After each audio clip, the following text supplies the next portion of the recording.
HarperAudio presents Too Pretty to Die, a Debutante Dropout Mystery, by Susan McBride, performed by Amy Mcfadden. I'm tired of all this nonsense about beauty being only skin deep. That's deep enough. What do you want, an adorable pancreas? Jean Kerr. Prologue. Dear Miranda DuBois, due to your current unfortunate circumstances, your membership in the Caviar Club has been revoked. We wish you luck in your recuperation. Should your situation improve, please reapply, and we will give your application our prompt attention. Sincerely, the Caviar Club. She used to be so pretty. Perfect, some would say. Her eyes had always been so blue and wide, her smile so bright, her skin without a blemish. She'd never gone through an awkward stage, having blossomed from beautiful baby and skipping through puberty without a hitch, ending up the fully spun butterfly everyone knew she'd become. She was the one who Daddy had called my own little Grace Kelly, showing her off at the country club when she was a toddler in rompers and saddle shoes. Even in grade school, the boys from St. Mark's had tripped over themselves to be near her when they'd mixed with the Hockaday girls at dances. Her mailbox had always overflowed with love notes on Valentine's Day, many from names she didn't even recognize. She'd grown accustomed to being adored and thrived on it. She figured her looks were her gift, and there was nothing wrong with that. Some savants played piano like Mozart or painted like Chagall. Miranda knew that her talent was in keeping up her appearance, and it had been so easy for her, really. Sure, she'd had to deal with Venus envy.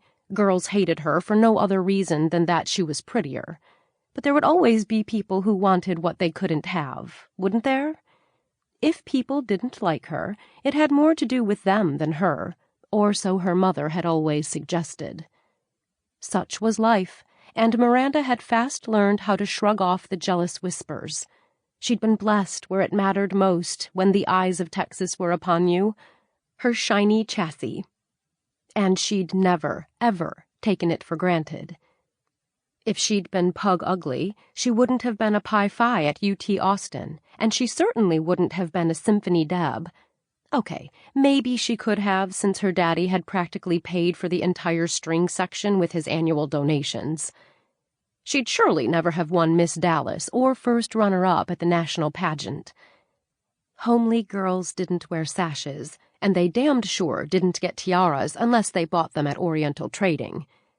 When she'd graduated from UT, she'd gotten a gig right off the bat doing on-air consumer reports at KXAS, Channel 5 and Big D, before the news director had claimed she was being underutilized and moved her to the anchor desk.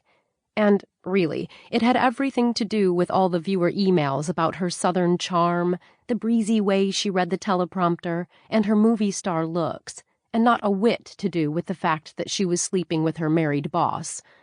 Call her naive, but she'd believed him when he said that he loved her and planned to leave his boring wife. My God, but it had been so easy when she was beautiful, when all she had to do was smile and the world fell on its knees to please her. She used to pray to God every night, thanking him profusely for blessing her with good features. Her mother had raised her to think of others, too, so she'd prayed as well for the ungainly, the gawky, the brace-faced, and pimply, because, Lord knew, they could always use the help. Now her prayers had changed. They'd become more like an SOS. 31 years old, and she'd been ruined for life. She was a freak, a loser, a big fat, skinny, nothing. Through moist eyes, she read the letter from the Caviar Club one last time before she crumpled it into a ratty ball and tossed it across the room. It bounced off the open screen of her laptop and dropped to the carpet. So that's how it ended? With an impersonal note? After all the lip service, when they'd embraced her about how special she was, how extraordinary on the inside and out? Tears slid down her cheeks, and she brushed them off, angry and disappointed at once. Screw them all, she thought. Sample complete. Ready to continue?